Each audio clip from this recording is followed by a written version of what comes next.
It was such a mistake to move in with my mother-in-law. I let out a heavy sigh listening to her complaints.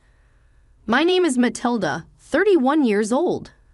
My 28-year-old husband Mike and I got married 3 years ago. When we just started living together, we had a few quarrels, but we were living happily. A year after our marriage, Mike's dad passed away. Mike was worried about his grieving mother, Amanda, so we moved in with her. I never imagined she was so nasty and snide. I didn't mind if it was a little complaint, but what she did was more like degrading me. It was a baseless personal attack. Don't just stay in the room and play on your computer, but do some housework, you bum. I heard her condescending tone of voice coming from the hallway. She came to complain right after she finished her breakfast. I made breakfast, didn't I? I wanted to retort, but restrained myself, only for the time being. I was planning to clean the house after you finished eating. Besides, I wasn't playing on the computer. I was actually working. You always make excuses. You think I'm stupid and don't know anything about computers. I explained that to her before, but she brushed it off, saying it's just a part-time job. I wasn't good enough to hold a real job in her head. I wasn't sure if she made irrelevant sarcasm because she couldn't keep up with the modern world, or if she just picked on me out of hatred. I assumed both. Anyway, I was the kind of person who wanted to work for the rest of my life, so we just couldn't get along. I had always put effort into housework, even while working to confront her prejudice. I woke up early to prepare breakfast for 3. I cared about our health, so I cooked a light menu of mostly vegetables for dinner. I didn't slack on cleaning either. All this effort had the opposite effect on Amanda. She stopped doing any of the housework and just criticized everything I did. She led a carefree life of watching TV all day long or going out for bingo and coffee with a friend sometimes. A woman like her was calling me, who was highly regarded in my field, a bum. I wanted to throw it back at her. One day, while spending my days in annoyance, I opened my credit card bill and my eyes popped out of my head. What is all this? $1,500 for the suit, $2,000 for a bag. I didn't remember buying such expensive things. When I checked the details, they were paid with Mike's card. I asked him immediately, "Hey, did you buy the suit and bag?" "Oops, you saw." "Yes, I did. I need it for work." "Even so, he's just a regular salesman." It doesn't have to be this expensive. His suits used to cost about $300 and his bag was more or less the same. Well, the expensive ones are much better quality. They make me feel more confident, and most importantly, they look better. See, don't you think I look better these days? I'm not sure. He didn't look better to me at all. A young guy in his 20s wearing a suit that didn't fit his stature. The suits looked better than him, and contrary to what he thought, he looked undignified, no sense of fashion. Amanda forcefully interrupted our conversation. "You look amazing, Mike, so handsome." "Thanks, Mom." "You are living off of this celery and complain about how he spends. You have thick skin. Who do you think you are?" I was angry at her for intruding on our conversation and said whatever she wanted to say. Who did she think she was? I didn't care about this ignorant woman, but I was angrier with Mike, who didn't help me out. I had tons of things to say to him, but no matter what I said, Amanda was going to rant on his behalf. Instead of trying to carry on, I firmly warned him. Anyway, stop buying expensive things or let me know first. I ended it at that, but my warning didn't work at all. On the contrary, his spending increased. It was over his leisure, such as an expensive meal at a restaurant, a scarf and a wallet from a designer brand, and long-distance car aisles. There seemed to be nothing related to his work. When we first got married, he didn't act like this. The cause of this change was Amanda. You're the head of the household, so stand your ground. Don't help with housework just because Matilda is older doesn't mean you have to do what she says. Make her understand that you are above her. Like an incantation, she chanted to him every day. Indecisive and without a will of his own, he was easily influenced by her. In order to change him back to his former self, I had no choice but to confront her curse on him. I was determined and went to her room. "What do you want?" "I'm busy. If you want to talk, make it short." She was just lounging around, watching TV and drinking tea. "Please listen to me carefully.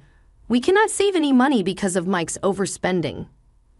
We must save some in case of emergencies like sudden illness or repairs to the house. That's just you aren't good at making ends meet. At this age, he must be making at least $90,000 a year, right? You're up by one digit. What is he making? $100,000. It's simple. One digit means $10,000 in her mind, but I kept quiet. He must have taken my silence as an affirmation. Her eyes danced with delight. "Anyway, please tell him to stop overspending."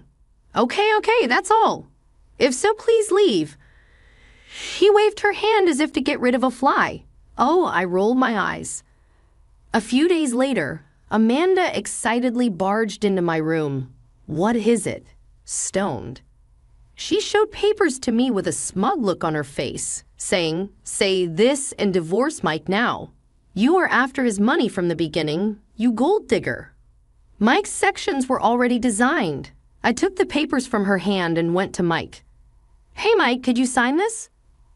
"I did. Mom says you're after my money." "I see, and you believe her." "Well, she's my mom." As soon as I heard it, I made up my mind. "Okay, let's get divorced." I packed up the papers, my computer, some valuables, and clothes in my suitcase and left the house. My parents lived too far away, so I couldn't easily go back there. I checked into a motel and tried to calm down for the time being. Getting the divorce was finalizing in my mind. What did she mean by I was after his money? I couldn't stand living with a man who was so dependent on his mom. I was going to sign and submit the papers the next day. Getting a divorce didn't bother me. It was actually a godsend so that I wasn't going to argue, but there was something unforgivable. I went through my credit card statement and came up with the perfect retaliation. After I submitted the divorce papers, I was enjoying my single life. I chose an apartment with good security, so it was a bit expensive, but my income and savings were sufficient enough. I realized how stressed I was living with Mike and Amanda. About a month after the divorce, I received a call from Mike. "Yes, hello?" "Matilda, please listen." "What is it?" "I'm listening." "I already sent you an email asking you to get rid of everything I left behind. Not that I'm in trouble. My card has been declined." "Your card, you blacklisted bastard." "Of course it is. You say it's yours, but you're just a family member. If I, the primary member, canceled it, you cannot use it anymore." "What have you done?" "I'm not your wife anymore. You're on your own." I hung up on him. He kept calling me like there was no tomorrow, but I never picked up. Mike actually was way behind in payments on his credit cards before we got married. I took over and paid them all off for him. Looking back on it, I should have cleaned up my relationship with him then. Well, no point in regretting. He most likely wasn't able to make a new car because of his bad credit history.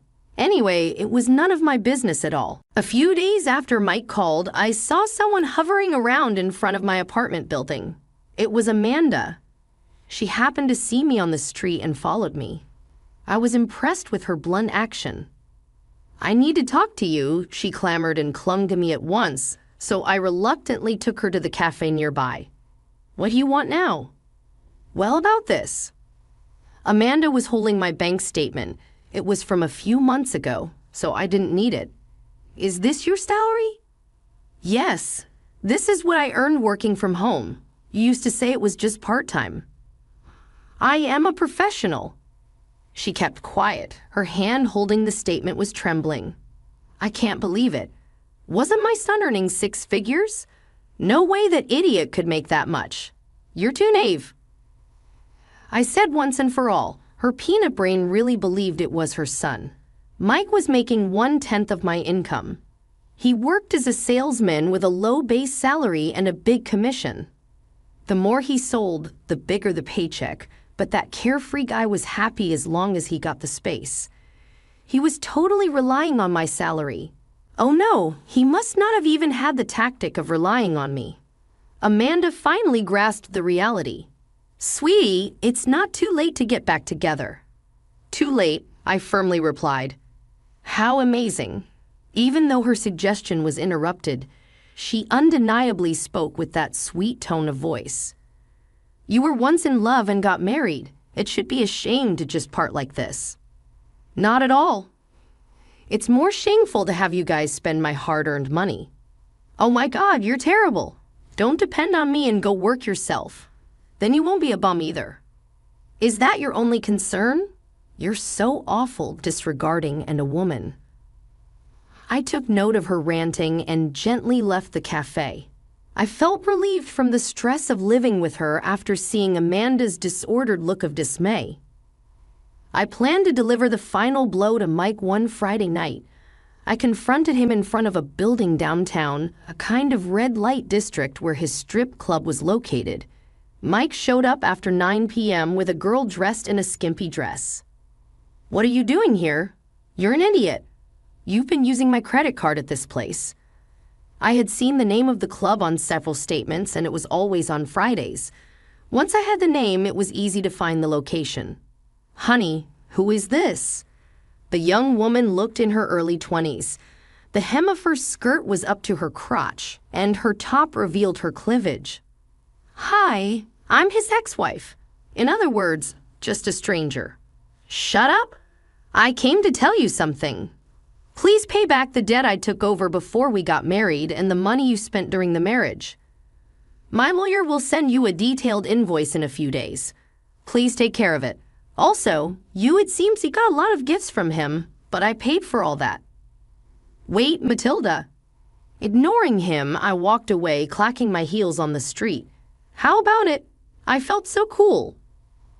I heard Mike and his girlfriend arguing, and I assumed the girlfriend was the one he had been cheating on me with.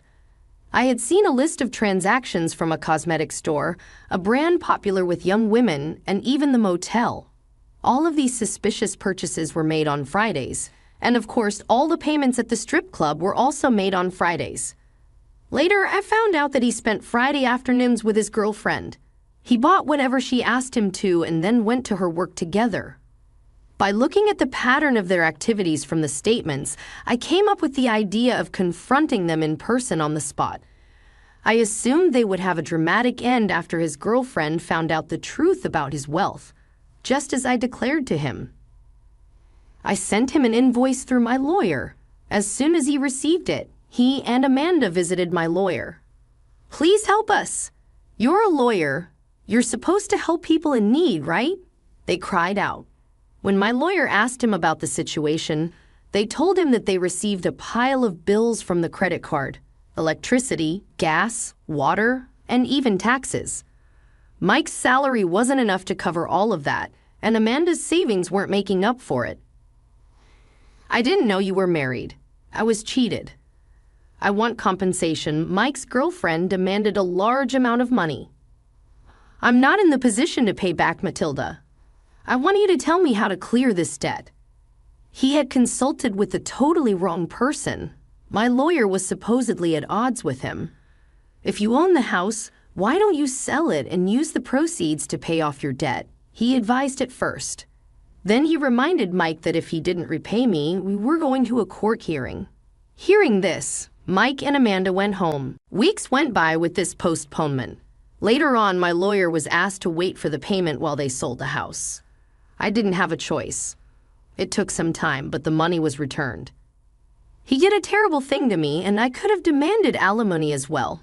I was nice enough to ask only for the credit card, so he should have been thankful. I also had them on a restraining order, so I never had to see them. I felt amazing.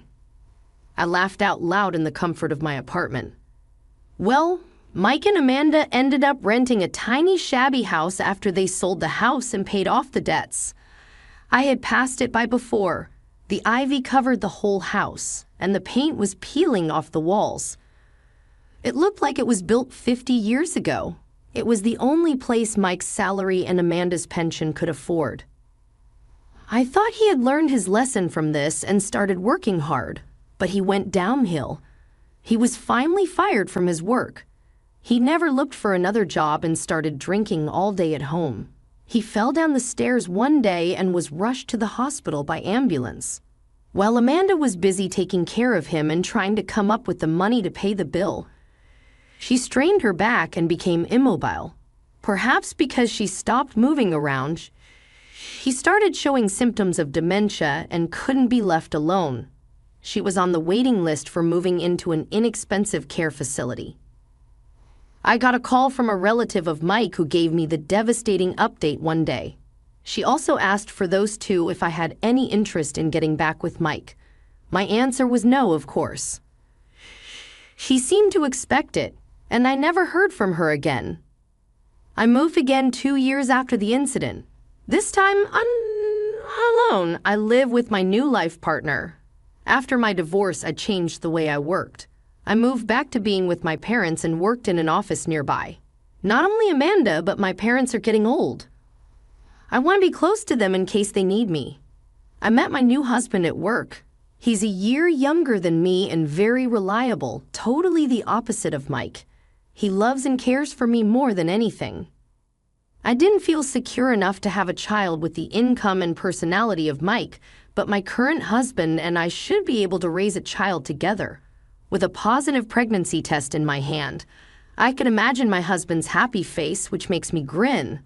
I will have a happy family and a joyful life. I renewed my determination.